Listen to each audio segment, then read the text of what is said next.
I would start seeing metaphors and visions in my head. It would be like my aura is bleeding. No matter how many times I would clean it, it would still show the blood stain. So I would have a very strong feeling that I am cursed from the last life. And when you start getting these kind of visions and these kind of thoughts, the first question that comes to you is, am I going crazy? I did my best in every situation. And one of the only mistakes that I did was I did not listen to my own voice. Every time something goes wrong, it cuts us deeper. It cuts us to the point, can I even trust again? Is world a safe place?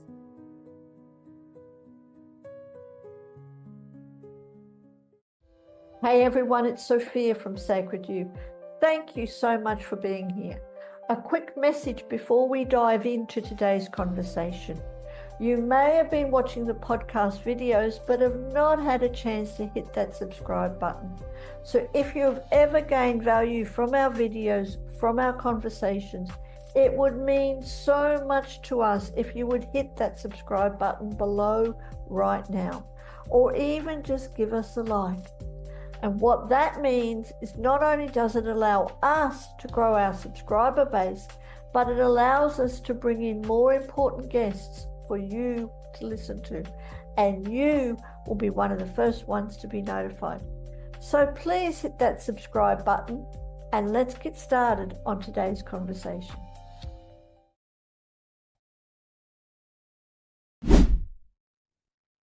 Welcome to the Pathways of Wellbeing podcast. I am your host, Tawana Yvette, also known by my native name, Thunderbird Rising, and I am with the beautiful Mridula. You are a trauma recovery expert and the creator of the soul rebirth process. Tell me all about that. So thank you, Tawana, for having me on the show. It's been lovely to be here. And about me, a little bit of background about me. For me, I never started my career thinking as a child that I would be sitting where I am sitting today.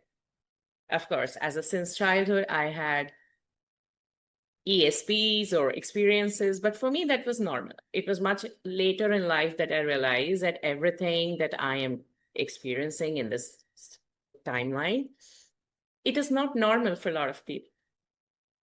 So if I'm walking into a room and I can read the energy of the room and I know beforehand these people are not trustworthy, growing up, I did not know whether I can trust my intuition or not. Because the logic comes in and it's, no, you're over imagining it. No, there's nothing wrong. Why did you get that impression that something is wrong? And on the surface, things look fine. Okay, people are smiling, they're saying the right things, nothing is out of the picture, wrong. There's nothing you can point, but everything feels off. And growing up, we are in this world which talks about validation, which talks about proof, which talks about something like an evidence. It needs to be proven. Yes. And I come from some place where something needs to be felt and then investigated. And I will follow that thread of my intuition and see where it is leading. And once I go there, then I may collect evidence to come to a decision or to prove, okay, fine, I'm not going crazy. See, it's here. It was not evident in the first glance, but it is definitely there. And as a child, because I did not know what was happening, I couldn't explain it to anyone. And yet bizarre things would keep on happening. People talk and I would end up telling them something. I think this is going to happen to you. Because I can read the energy, I can read the pattern. And exactly a couple of days later, they'll be like, oh, you told me this would happen. This has happened. They would think I'm some sort of an astrologer or some witch or something. I said, no, you said all these things by yourself. This is the pattern you are showing. Never in my wildest dream, I thought this would be my career. I studied. I have always been an A student. I'm a good learner. Anything that I want to learn, I put all my efforts in and I learn everything. And I was studying to be a doctor. It was the time I did my Reiki and I was in class 10th back then.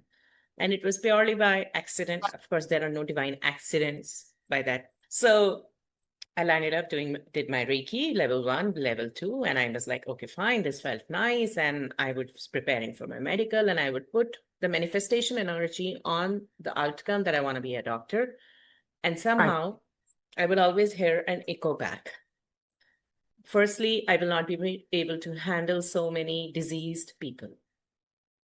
That's extremely high degree overload for me. Now it's not. Yes. Back then it was. So it came back as a warning. Second, half the diseases in the book had no probable cause. So I was like, what exactly are we really healing here? The medication is for schizophrenia, and you're giving some medication, but you don't even know what you're dealing with. You're dealing with diabetes, and then you do not even know where it is originating from. Why the body has gotten diabetic. Other person in the same house eating the same stuff hasn't gotten diabetes. So quite obviously, part of me was like, okay, at a logic level, at a pattern level, the medicine, the traditional medicine does not appear right. So, of course, now it took me a lot of time to revalidate, but because of all of these internal objections or insights, what I may say, I did not pursue the medical. I could not get through. I would walk into the exam hall, I would zone out. Now, a lot of time people say that it was psychological, this and that, but I know for a fact if a part of me was not willing to pursue that path, I cannot force myself to take the wrong turns. Right. I did my, so after I dropped all of it, I proceeded to do my food. I'm a food technologist by qualification. I proceeded to do all of that. I started then after I did MBA, I did food business. And then all the things, that I had logically planned in my life, it suddenly collapsed. My food business, it ran into huge debt. My child at that point of time was 2.5 years old. He got diagnosed on an autistic spectrum. We were saying, me, my husband, and my child, we were staying in Mumbai at that point of time. It's a very overwhelming city because it's quite a rush, the lifestyle and everything. We had no support. So all the things that me and my husband were struggling with in terms of our relationship, in terms of our conversation, in terms of our thought processes, somehow everything got floated up. All the things which are buried inside, they all came to the top. And everything that in that point in time, it became questionable. Why exactly am I doing this? And I went through this whole trauma phase that life has betrayed me. I am a failure. Everything that happened to me has been wrong. And then you start questioning that in spite of me doing everything honestly, everything karmically correct, why is this happening to me? And what did my child do wrong to deserve this? And all of this entire turmoil, I was like stuck for a couple of years, maybe. And then I would keep hearing voice. It was not that all these years, like for 12 years of this kind of journey, wherein I got educated, I started my business, I had a marriage, I had a child. This was like good 10, 12 years of time span. It was not that I was not aware of what was happening in my head. Okay, people know that they are in a less than optimal situation. People know they're with the wrong person. People know that they're in the wrong spot. But what we do inadvertently is we end up logically justifying ourselves because feelings are invisible, huh? But the facts are not. Right. But the feelings are facts. So you're not able to explain, or you do not know how to get yourself out of the situation. You do not know how to explain it to others that what exactly is going on. People, you may feel it's the throat chakra issue. It's not just the throat chakra issue. It starts from the basic survival. It starts much, much before even you're born. So the whole momentum of it got to the point where I had a complete crash. And when I say complete crash, my entire left side, like I had a hemorrhage in the calf muscle of my left leg calf muscle. I had no fall. I had no accident. Nothing like, there was nothing like that something was pushed against me or something. Nothing, no shock, nothing. And yet my left side was broken. My left shoulder was broken. And I was on complete bed rest for 6 months. And doctors were stunned.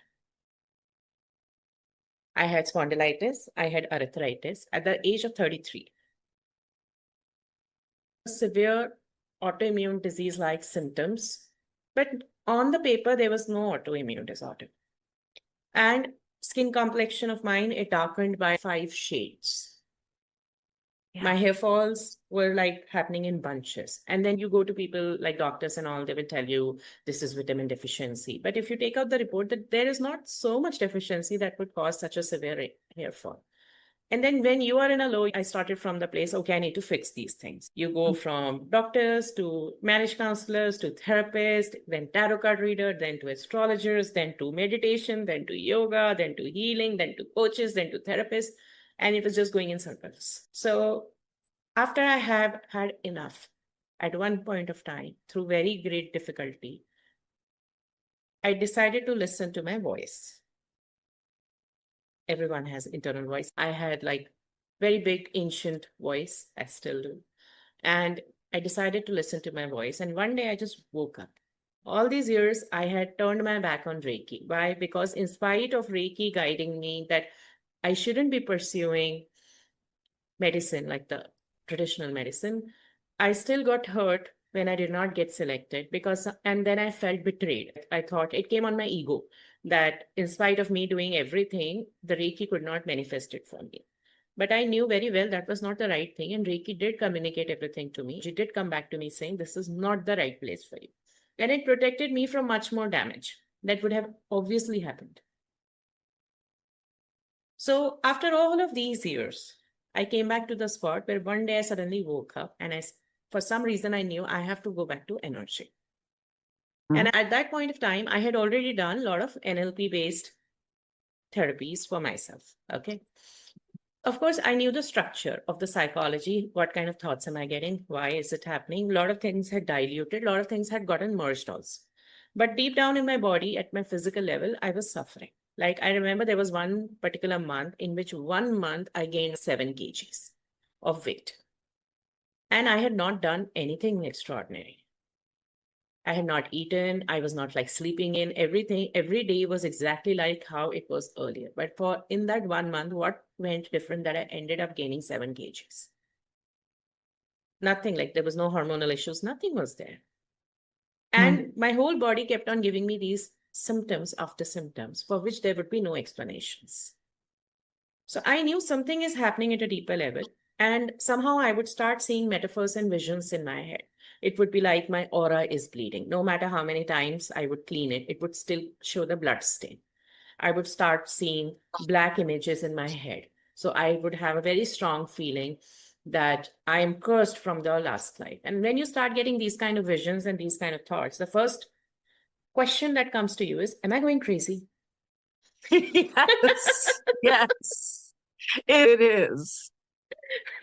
Am I going crazy? But then, of course, I did not get immediate answers. I got proof. I am not going crazy. This is happening because if I would sort one thing, a lot of other things in my real life would start getting sorted.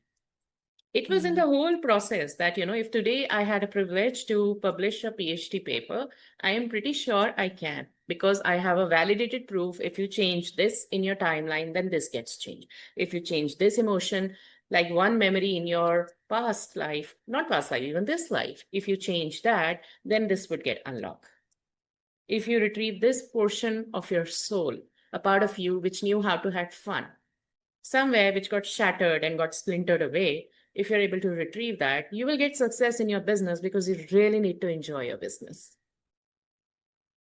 It is in the whole process of discovery of all of this that I recovered myself. I reversed, not me, I reversed, like God reversed a lot of things for me. I ended up clearing up a lot of karmic debts. I broke so many ancestral chains. And in the whole process, I got reward in the form of people start to come to me. Like I've had continuous experiences that I would just walk into a place. That's a place I'm going, like I don't know anyone. Everyone is unknown to me. And I'll walk into the place and 3 people will, like how a moth is attracted to a flame, like that 3 people will magically appear out of the place. We need to talk to you. I said, what is this about? No, I don't know what is this about, but I need to talk to you. And they will end up discussing all their life history with me in the first 10 minutes. Yes. Initially, I used to think it's because maybe I have stepped into my role as being a healing media. So God is rewarding me with clients. It was much later that I understood because now my body and my energy exudes that kind of strength that I can help them to recover. So now it has become part of my duty that whoever does choose to come, and they were like the worst of the worst lot, people who have been through series of child abuses, through series of emotional or health breakdowns, people who have been through unspeakable traumas in their life, depression, suicidal tendencies, psychosomatic things. Like psychosomatic in the sense they have been to every doctor known to them and nothing could be diagnosed. Those were the category of people that kept on coming to me in the maximum amount. Of course, today is a different day. I have variety of different clients who have no challenge, but they can step up to a higher pedestal. So I do get people who have more aspirational or inspirational journeys. But majority of the people still today also remain the category who are so much affected by their environment, by their own traumas, that they are almost collapsed. And it is in the whole process of me getting myself out of the whole situation, my child out of the autistic spectrum, repackaging and reworking on the marriage, getting the finances back in order. In the last 5 years, we could make 10x of the money. The child, nobody can look at my child and say, okay, there was any history like that. My health, like my age, which at the age of 33, I was looking like 50 back then. Okay. But now today, I'm almost 40. At least by Indian standard, it's okay. It's okay. You don't look your age, not to that degree. You were just flattering me. No. My guess was in the 30s. Okay. So in this whole process, I could reverse so many things, like, and the whole self-esteem, I'm a failure. I couldn't do anything. I could not crack the medical exam. I just let down my parents, and so much of money had to be put in to save me from my business. And my marriage is not working. My child is like this and all that, so much of stigma and trauma that you attach to the whole thing. All of that had to be repackaged and reclaimed and come to a point that I did my best in every situation. And that is a fact. And one of the only mistakes that I did was I did not listen to my own voice. That inner voice that all of us have, that most of us ignore for a very long time until it becomes so loud that we can't. It's impossible to ignore. And it came to me as a shock that when I was planning to do my business, so all the time I was planning a life, but not from the state of completeness. I was planning a life from the state of division or partitions. So if there is a part of my personality which is extremely money driven, that particular part of me never earlier merged with the spiritual part of me. And any person who is having a very high achieving targets, but does not utilize their spiritual gifts, will have a chronic burnout. Will not be able to have that predictability about people, about connections, about nature, about the magic of how things can happen in an instant without us doing anything. So much of insecurity I created in my life because I chose to stay separate from other parts of me, which could have brought something on the table back then, because I did not listen to my voice. Because I could not listen to my voice, because I could not understand how to decode it. And no matter how... A lot of us don't do that. And after I went through all of it, now these people started to come to me. I did not want a single person to go through the same trauma of, firstly, you are already traumatized because of your circumstances. Then the second trauma happens because you gather a lot of hope and courage, and you go to someone who, with the entire hope that this person will be fixing me. And then you come back again defeated. Because they do the job. It's not that they don't do the job. But the complexity of the puzzle or the pieces is so large that not a single modality probably can fix the whole thing. It's not that you're getting cheated, but at least you're not getting the relief to the degree that will allow you to feel hopeful, optimistic, and yay, I want to go ahead in my life. Things are sorted. People don't understand that when we go through our awakening, yes, there is a point where we question, is this psychosis or is this awakening? And I always make the joke about going through my awakening. I said, I never knew it would keep me awake for 2 years. For 2 whole years. So yeah, all of that makes sense. Everything you said makes perfect sense to me now. Because, man, is it a journey. It is quite a journey. So what I've done is, by the grace of God. So it was part of my intention, because healing can be the awakening can be extremely painful and very rude. It doesn't care for your emotion, because for awakening, it is about growth. And for growth to happen, it's okay if you have growth pains. Okay, so which means if you're doing a traditional healing with energy, with meditation and all that, it means you have to face your demons real time. So if you're someone who's scared, okay, you are scared, and the universe is going to line up 20,000 ways to make you scared, so that the entire experience awakens you that, okay, I do not need to be scared. One day you're going to pick up the stick and just enter into the arena. I will fight you all. That is the way universe really works. Okay. Yes. That's painful. That's not for everyone. Not everybody, especially someone who has been through a lot of trauma, does not have that much of energetic space, even the aura, health to even spend that kind of energy. So that is why a lot of people, when they are already unwell and they start their traditional healing, they become more unwell. So sometimes problem worsens before it can get better. Right. And I knew that this is a painful path. Not everybody would be okay with it. And I did not want to go down to that route out of respect. And I know that it is already painful. So I merged it with neuroscience, which is a Western way of dealing with psychology and things, which is more structured, which is quite painless. It has a different logic, of course. The energy logic and energy wirings are very different as compared to a neuroscience or psychological wiring. So the karmic and the quantum healing and different shamanistic procedures. The challenge for me was to merge everything into a structure which should feel not like therapy, not like healing, a unique experience where you feel the transformation. So in 2 hours, if someone has come to me, and this is the divine masculine, everything which has to do with your logic, your people, your connection, how you plan things, how you spend your energy, how you listen to your ego or you feed into your ego, how you recognize your own self as a man, as a woman, as a gender, what you can do, what you cannot do, the societal expectation, the generational DNA curses, or traumas which are there in your masculine side or the paternal side of you. That entire thing, if I'm clearing out in 2 or 3 hours, depending on how long you take, the person should have immediate breakthrough. And I have a 0 crying policy. Nobody should feel the pain. That's a pretty high bar. In the beginning, I didn't even know that was going to happen. Ancestral, yeah. Ancestral and generational trauma. It can wear on you. Clearing that up, even just finding out what it is can blow your mind when you realize. I don't get into it because from whatever I've learned, see, when I do normal healing, what happened to my father and my grandfather in their childhood or in some parallel timeline, if I was a man or something I did, everything when I start seeing, it worsens me. And by the time the energy would change. So the rule of energy is energy can neither be created nor be destroyed. It will just transmute from one form to another.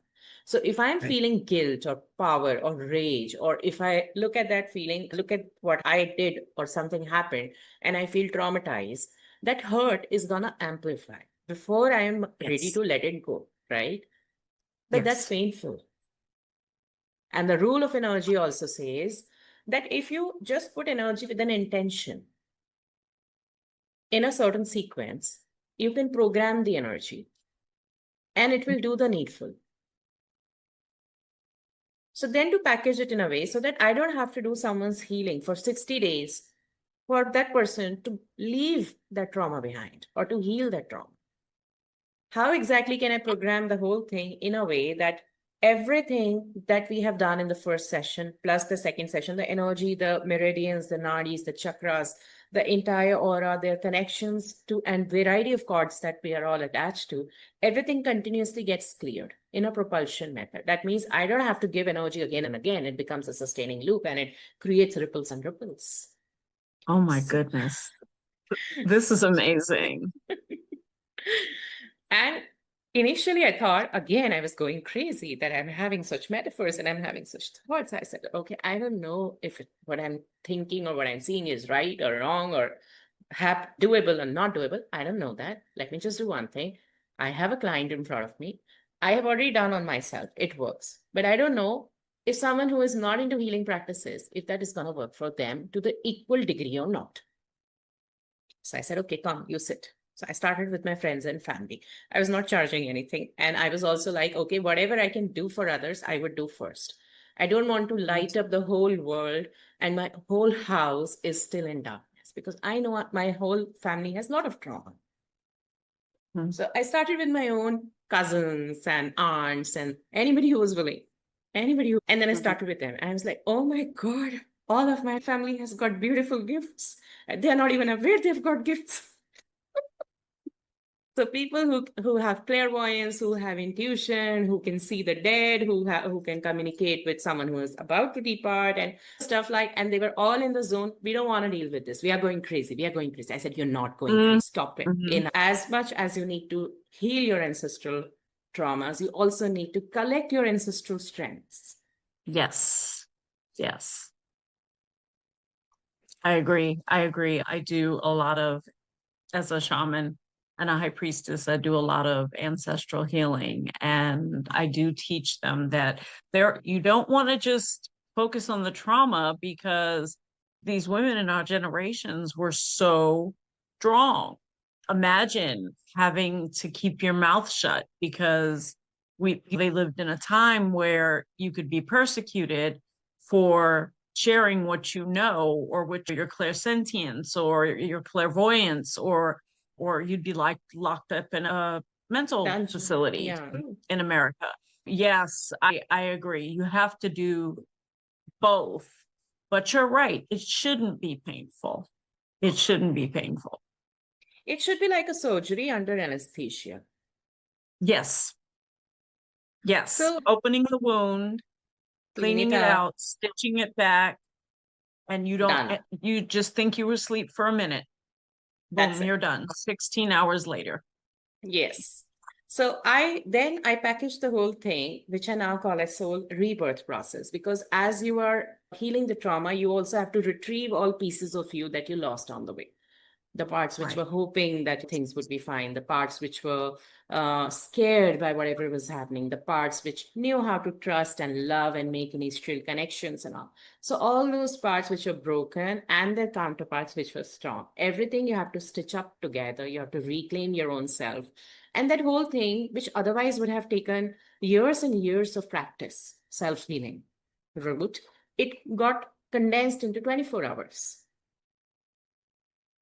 24 hours with me, of course. After that, your body will continue to ripple and create majority changes. So the process goes on for years altogether. But still, with me, you do 24 hours, all the chakras, meridians, nadis, all the cords, connections, everything is done. And simultaneously with every procedure, this has changed. If I'm someone who has been grieving over someone who loved one who departed, what was that grief trying to teach me?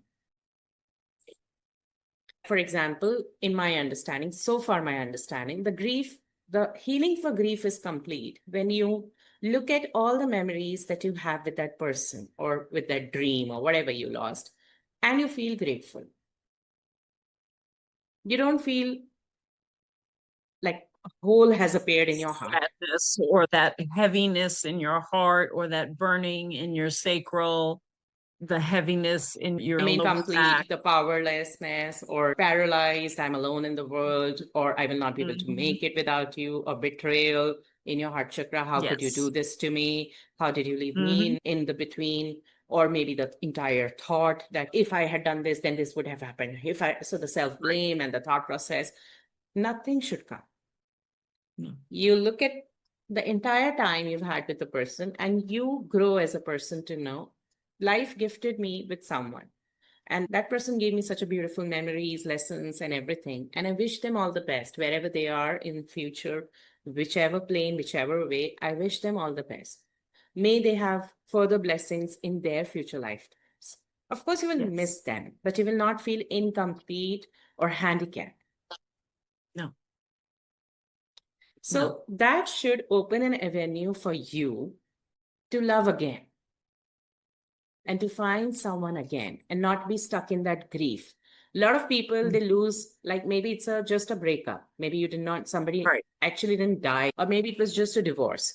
But then what happens is, because of that experience where people have had a feeling of losing someone, really or just notionally, they enter into the next relationships, but part of them is holding themselves back. Or they're just like, I'm not ready. They are in a non-committal phase. They could be dating entirely wrong kind of people. They could be with the right person, but still may not have courage. I read a story online that somebody lost their fiance. And that person was lost, and there was a ring. There was a wedding ring. And this girl, after fiance's death, got another boyfriend. She got married, everything, but that she was absolutely clear that I will never take off this ring. Never ever take off this ring. And no matter what happens, in my head, I'm still married to that guy. So then you're just stuck. Exactly. You're stuck in a loop. You're stuck in a loop. And because of your own loops, you have also managed to drag the third person into the loop. That's also, Yes. you've also piled on the bad karma. Yes. And no matter how much the person says that I clarified in the beginning, but in spite of you clarifying in the beginning, the other person was holding on to the hope that after a couple of months or after a couple of years, you would take off that ring and move on. That is the whole premise of getting into another relationship, that you have to leave the baggages aside. Exactly. Exactly. But first we have to heal from them. First we have to take time. And it's not healthy to hop from one relationship into another. You take time, you grieve what you thought that relationship was supposed to bring. But like, I set a time on grief now, if that makes sense. After I've gone through my healing journey, when something happens, okay, I'm going to give myself X amount of time to feel this. And then it's time to move on. I know what this is teaching me, but we're going to get this out of my body. We're going to cry it out and journal it out, and then we're done. And we're going to take some time and figure out what we want. But I don't prevent myself from grieving for a time, but it can't be long. I've got it down to hours instead of weeks and months now. When I lost relationships before, it would be months that I would cry. Lost so much time when I could have said, okay, what did this teach me? What did this teach me about myself? What do I need to do to move on? And let's go. Let's move on. Let's do it, and let's move on. Of course, that's a very important critical process, to train your mind and your body to process the emotions faster, because they're a very complex set of emotions. However, in my experience, even after you do this much, of course, you'll be in a much, much better space, obviously. And especially if you have a lot of healing experience and spirits and guides and a lot of different bandwidths, obviously a lot of invisible weightlifting will be done by other entities, which you may not even realize consciously. So, of course, so that process does make sense. However, in my understanding, every time something goes wrong, it cuts us deeper. It cuts us to the point, can I even trust again? Is world a safe place? Will I even get another person? I invested so much in this relationship. Was it all false? What did I do wrong to even attract such a person in my life who would betray me? How did I not see it earlier? Right. What took me so long that in spite of having red flags from the very beginning, I endured it for so long? Was I blind? Right. So these are the kind of questions which still need answering to give you courage and congruence to move ahead and know that you will not fall into the same trap. Know that you will find a higher level up and not a repeat of your old relation. I agree. So people who are doing healing, who are shamans, who are high priestess, or someone who has a stronger divine connection and has already cleared a lot of debris from their chakras and auras, for them, the journey is obviously much different. But someone who is Mhm. coming in, who's absolutely raw from all the hurt, who has not been through the spiritual journey, and then to work on them, to process all pieces of puzzles from their childhood, from their last lifetime, and then to understand maybe they had a soul contract, or maybe they had some unfinished business, or maybe it was part of certain pattern that they kept on attracting such kind of people in their life from their chakra placements. It's a Mhm. different ballgame. Like from a Yes. product point of view, from a reawakening point of view, it's a very different Mhm. thing to facilitate it for someone else. Yes, it is. It is. And you do this in 24 hours. Yeah. I am a How media. how amazing. That is amazing. How does your method help people uncover karmic patterns or unfinished soul contracts? So it's like this. The first rule is everything that is happening in your life, you have caused to yourself. Yeah. That's the first rule of spirituality. Take ownership. Yeah. Life is not happening to you. You are creating life. Yes. So karmic is what? In the language of science, or to simplify it, karma is a memory. So let's say someone comes to me and say, no matter how much of work I do, I never get credit, or I never get appreciation or money commensurating whatever I have worked. My credit, the credit of my work goes to someone else. The raise that was due to me goes to someone else. I don't get money, I only get peanuts. So Mhm. now if you look at this situation, at this point of time, I don't know what's happening. But let's say if I have to see from the lens of karma, you may find this person has had a history either of some abuse, that every time he would go and children come to mothers or the parents, hey, see, I did something so great, I won a Mhm. prize today, this is the painting I made today, and I'm like, yeah, oh, so you're snubbed. Someone Mhm. was like, has told you and programmed you, you are not going to sing your praises when other person compliments you, not the one which you're yourself just blowing your own horn. Or maybe someone has been very brutal to this person. Don't talk, don't talk. Like teachers are like this. Earlier, at least Yes. a generation back, teachers were like that. Don't talk in the class. Keep quiet, keep quiet. Why did you say? Why did you say this? And they'll be slapping and hitting pretty hard. Maybe because of that karma. So the impression that they formed in their mind and the body is, I should not be talking. Or maybe they were not listened to, they were not heard. They had to repeat everything 20 times because they had absentee parents. Yes. Or maybe they were the youngest in the family. Or maybe where they were in the time and space where their ideas were not understood by the people around them. Maybe they were radical in their times, ahead of their thought processes, much ahead. Now, Mhm. if you look at all of this, something would point to you. So the karma is an impression. Somewhere you have learned to not showcase your work. It's a pattern which has formed out of that one memory. Because of that, you have now branched out a full spectrum. I have to talk 3 times, or I will only keep quiet. Only my close ones should understand me, even me having to say a single word. You've built expectations that anyone who is my true friend should be able to understand me only by my facial expression. Yes. Yes. I agree. So if they're really my true friends, they would be genius and telepath. So I said, okay, they should Mhm. be able to understand me. If I have to explain myself to someone, that means the other person is dumb. I said, okay, that was new. One trauma, or one, what should I say, a dent in your armor. Right. And then you Right. have managed to splatter yourself in thousands of pieces and assumptions. And like a tree, you have branched out in millions of ways. Every Yes. time, only my friends listen to me. For other people, I have to really shout my voice. Some people Mhm. never listen to me. I will not say anything about my success or my achievements. I have done my work, and others should recognize this. Maybe because of this branch, you're not getting the success. And it is a Right. karmic record, because it's a record. You have created it in your mind. You've created a record. Right. Agreed. Same thing with So, soul contracts. Somewhere in your past life, let's say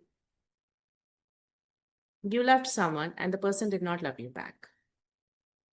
Maybe that person till the deathbed, kept on thinking that if there was a next time, next life, I would want that person to love me back. That's your dying wish in your heart. And life is very kind. If you don't get it the first time, patiently it repeats lessons. Huh? So first time, you were not loved back. On the top of it, you made a contract that next time you should love me back. So next time also, the second lifetime, you will be together. And what will happen? Right. You will still not be loved back.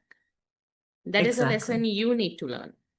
Because of all of this, the cycle keeps repeating because we do not learn.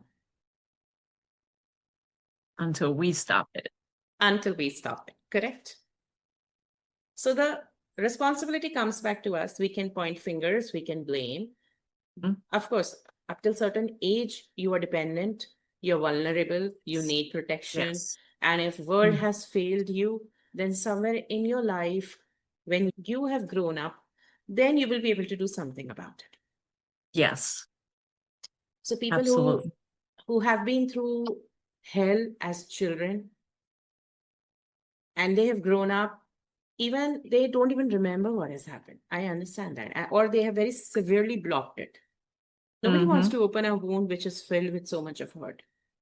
No, absolutely not. I call it the bricks in the backpack, that you're carrying this backpack full of bricks, and nobody wants to go back there and take those bricks out because they're sharp and they can cut, but they're heavy. So if you don't take them out, if you don't deal with what's in the subconscious, then you're going to keep going on that spiral. So when you meet that person again in a different body, the same thing is going to happen again. And then you repeat it over and over. Why is this happening to me? Why does this keep happening to me? Until one day you say no. And that's usually when the spiritual awakening happens. Rude, pretty rude. It is not, and it usually hits you at a most inconvenient time. Like you may feel you're done with grief. Yeah, you are done with grief and you're done with failure and you're done with shame. And now you're standing on some spotlight and it is your day to shine. And you're standing in front of the whole crowd. And then suddenly that one cute moment, everything decides to attack you. Yes. I was like, excuse me, you're getting ahead of yourself. Let's settle this. That's what the universe says. Yes, Yeah. you are getting ahead of yourself. And then it has a way of knocking you down and saying, okay, now you're going to listen. You're going to sit here and you're going to listen. And that's the fun part. Not so much. I know.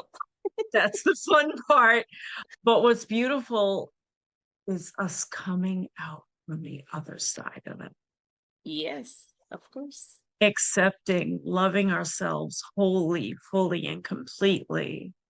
Accepting who we are and shining brilliantly in our genius. And we've cleared our karma. We are living our actual soul contract now. And it's no one else's fault. We take accountability for every action or inaction. We are, and I'm glad you brought up, going back to what you said about being grateful for the experiences and the people that taught us versus being bitter and feeling like they were out to hurt us. That's when I knew that I had healed. Because finally I could say, if I met that person again, I would thank them. I would thank them because without that experience, I wouldn't be who or where I am today.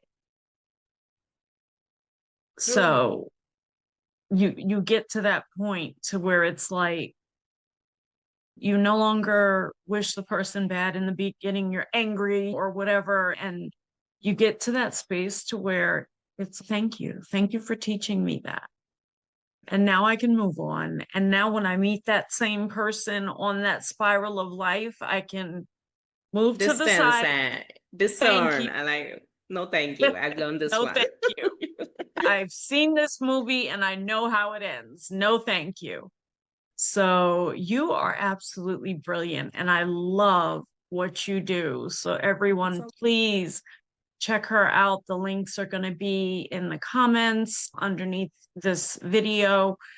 She is wonderful. Her energy is just beautiful. I'm a medium and an energy reader, and her energy is just beautiful and warm and welcoming and loving and comforting. So you will not feel like you're reaching out to a stranger. You're going to feel like you're reaching out to a friend.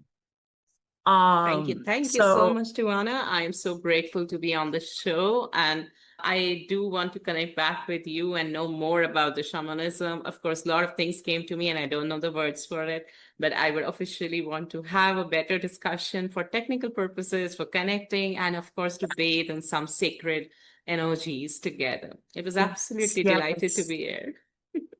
Oh my goodness, it was. And viewers, thank you so much for watching the Pathways to Wellbeing podcast with Sacred You. We will see you next time. As we wrap up today's enlightening episode of the Pathways to Wellbeing podcast, I would like to thank Mridula Agarwal for such a wonderful conversation. Mridula reminded us that healing is not just about recovering from pain, but about reclaiming the lost pieces of our soul and transforming them into power.